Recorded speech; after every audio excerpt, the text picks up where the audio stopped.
Hello, everybody. Scott Golden here with the um, All Star Wrestling Review Series for November 3rd, 1979.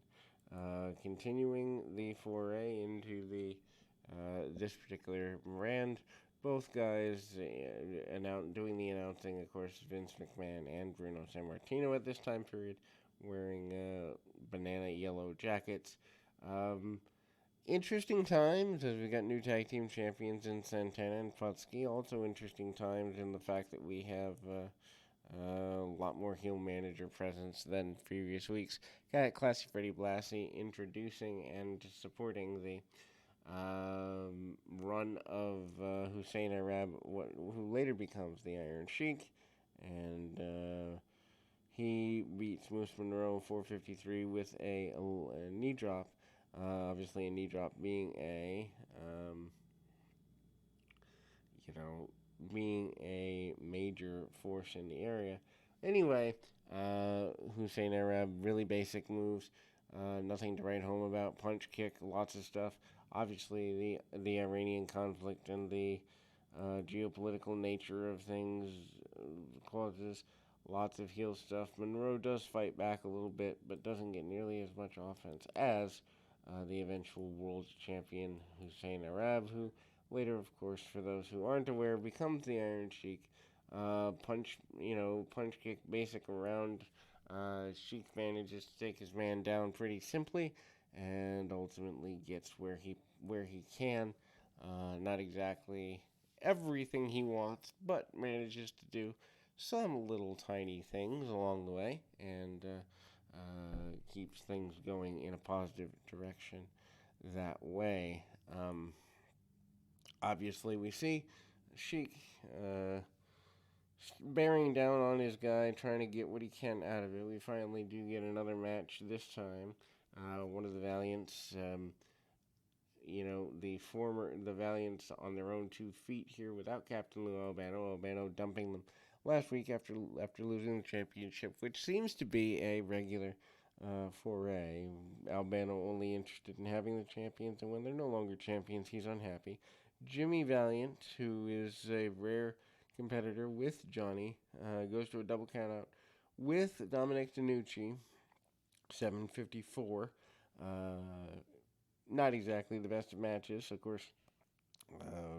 Condolences to Dominic DeNucci, who's passed within the last week or two here in the recording time and space of this. But anyway, DeNucci and Valiant, brawl around. DeNucci at the time still considered one of the most aggressive, assertive individuals at the time, also, and a baby face doing the Italian thing here. Valiant do end up kind of turning babyface post the match. They basically say they've taken away Captain Lou's influence and his alcohol. Reference to him having an alcohol issue, kind of interesting in hindsight, looking back at 1979.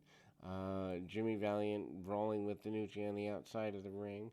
A lot of punch kick stuff. Valiants are heels up till about the promo, and even taking some choking and basic things. Interesting that Johnny Valiant does the majority of the talking more calm in the interview. Jimmy Valiant more flamboyant as is there, but he's there almost as a side piece, so it's interesting to look at that. And again, Valiant's always double teaming, eventually getting the double count out between them. The interview is worth checking out just because it goes for a while, and B, the idea that Albano is being put in his place brings a lot to the fans. Swede Hansen with Classy Freddie Blassie is up next on this heel heavy program. Hansen against Ron Lee, 657 via submission. Not exactly a necessary thing there. But hey, what can you do? Um,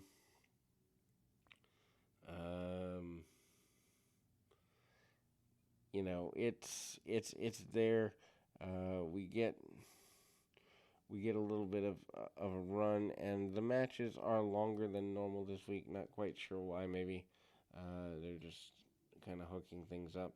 Hansen, who usually is more of a brawler, actually stays on the arm and works an arm bar and a hammerlock, among other things, for the first several minutes of this particular encounter.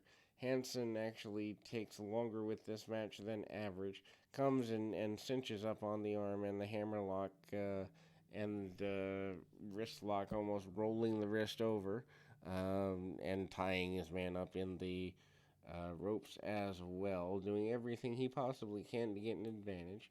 Takes his man down, Blassie happy on the outside with the dominance of his individual, and we continue to be at a good space there. The submission is a natural proclivity in the sense that this match is more about the body work. Ted DiBiase against Mr. Collins there. Collins in all purple. DiBiase using traditional wrestling styles, including go behinds, shooting the half and trying to get an advantage.